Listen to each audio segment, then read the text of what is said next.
Hi, this is Marty Gold with a commentary on the 2023 Manitoba provincial election.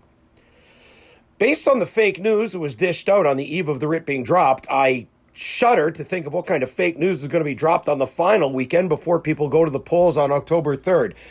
Global news. I tell them to take a bow, but really what they should do is try to slip out of the room unnoticed and maybe feel a little bit of shame.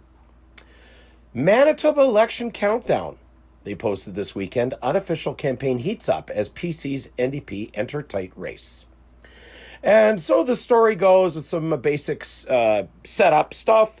Heather Stephenson, looking to become the first elected woman to elected premier who is a woman. I think I got that right.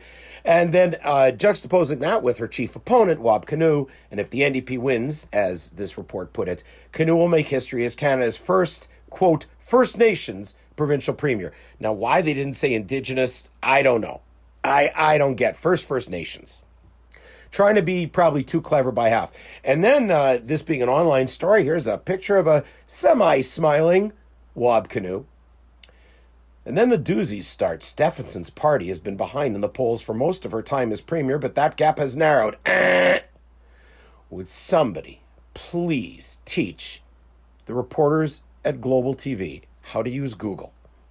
Because a Google search would have found that no, the gap has not narrowed. And while it is true that Stephenson's party was behind in the polls for most of her time as premier, the gap not only narrowed, it closed completely to a dead heat. And then, in fact, a poll that came out in July had the Conservatives ahead by 4 points. Somehow, this didn't come to the attention of the reporter, what do they call them? Online news producer in question, who propagated the fake news that the gap is narrowed with the implication that the NDP is still ahead. And then we pull up, next paragraph, a quote from a so-called expert. And what does it say?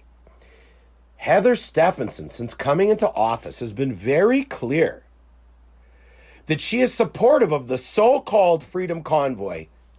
Stop right there. So-called Freedom Convoy? That's what they call themselves. That's what they are. You know, we had a situation earlier this summer where a reporter from the Free Press was taken to task for calling individuals that were breaking the law protesters outside of the Brady landfill, and her excuse was, well, they call themselves protesters, so I'm going to call them that. But we see that doesn't really go across the board in Winnipeg. And so they run a quote from a so-called expert talking about the so-called Freedom Convoy, refusing to acknowledge that is, in fact, what that movement was called. Speaking of movements, what's the next part of the quote?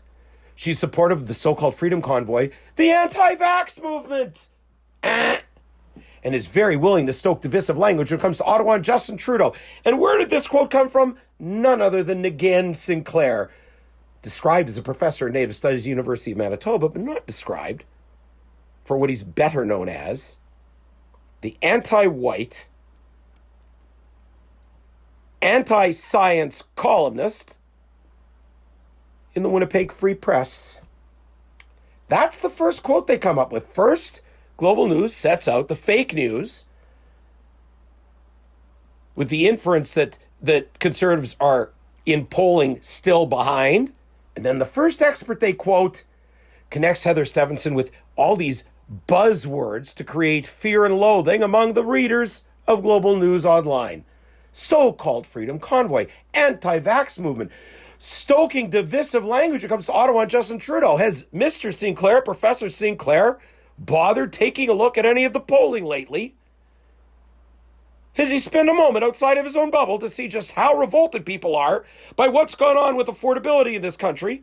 What's going on with harmony, communal harmony in this country? What's going on with our status on the world stage in this country? While the vote isn't until next month, campaigning has been underway since late spring, and both parties expect a tough fight. Oh boy, this is Pulitzer Prize-winning stuff. Mary Agnes Welsh gets quoted next. She'll be the hostess, moderator of the leaders' debate on the 20th of September from Probe Research. It's going to be neighborhood by neighborhood, 300, 500 votes difference in 10 different ridings. I think that's how tight this might be. Well, nice for Mary Agnes to say so. That's hardly news. Then the story pivots back to Canoe. His second election as a leader, and while the Tories did win a majority in 2019, Canoe was credited with turning around the NDP's fortunes and picking up 8 seats. Now they swing back to Professor Sinclair. The NDP has been very specific in positing Wob, I think that means positioning, as not a First Nations premier, but a premier for all. And of course, if you look in politics, no Indigenous person is going to win solely catering to Indigenous interests. Has Sinclair told that to Nahanni Fontaine yet? Now they pivot back to Mary Agnes Welsh to comment about Premier Stephenson, trying to follow back-to-back majority wins by Brian Pallister. The issues that matter to all Canadians are kind of just writ large at the core of this campaign. It's healthcare post-COVID. You're wrong, Mary Agnes Welsh. It's not healthcare post-COVID. It's healthcare, period.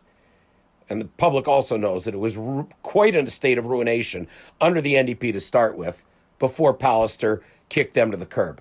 It's cost of living. Oh, so she puts the actual most important issue second, not first, sure. It's crime and safety. Oh my God, which is quite a surprisingly big issue in Winnipeg. Mary Agnes Welsh from behind the gates of her gated community or whatever, peering over her fence, who knows? Oh, crime and safety is a surprisingly big issue in Winnipeg to the pollsters.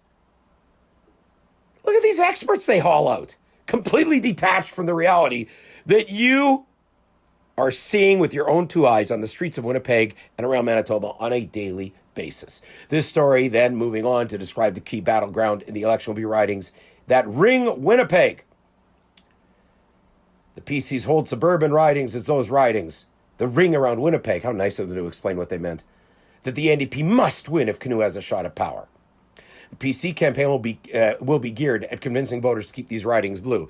So you can see that not only is this story biased, slanted, and poorly researched, is written basically for a junior high newspaper. And that was it. With files from Global's David Aiken last seen disgracing himself by interjecting into a speech by Pierre Poilievre, the federal conservative leader, and being a persistent obstructive pest. So here's a kind of a story that purports to just give, a nice, easy read. Not one voice in this has anything favorable to say about Heather Stephenson or anything unfavorable to say about Wob Canoe, which is hard to believe considering what people say about Wob Canoe. So this is not the kind of fake news that's being put out by Global TV and other media outlets surely will follow in this vein, where it's slanted one way, where opinions are sought that fit a certain narrative. And you, the listeners of this this audio, not a podcast, this audio commentary here on winnipegtribune.ca, you should be aware of this. And you should make sure to warn your friends and your neighbors that when it comes to the corporate media, when it comes to the mainstream media, when it comes to the 25-year-olds with no life experience that spend their weekends typing up, 12 paragraphs to fill some space, facts don't matter. Balance doesn't matter. Facts don't matter. Balance doesn't matter. And what especially doesn't matter, certainly in this instance, is anything that would upset the narrative. Crime is a surprisingly big issue in Winnipeg. Really. Not a negative word about Wob Canoe. In his previous first-hand experience, for instance, with crime and public safety issues, domestic violence and the like. Now, granted, this wasn't designed to be a long piece, but I don't think I'm nitpicking to point out that by quoting Nagin Sinclair off the top to set the tone, so-called Freedom Convoy, anti-vax movement, stoking division with Justin Trudeau. If anything, intelligent news consumers may very well look at this global piece of garbage and realize that they're being fed a line very deliberately by individuals in newsrooms whose dedication is not to journalism, but to furthering the interests of themselves and those causes that they already espouse and admire. So my advice is this. seek out not only winnipegtribune.ca or my own offerings, the Great Canadian Talk Show on that podcast, or other places. Try to get as much information as you can from as many sources as you can. And beware the one-sided. Beware the stories that come out of the gate with ridiculous phrases, with loaded language, with a prejudicial commentary and no attempt to balance it. And keep in mind that newsrooms like those, like Global, they also benefit from the largesse, the patronage of the federal government. When the media gets controlled by Ottawa, this is the result in Manitoba. Biased, one-sided, non-factual, and garbage.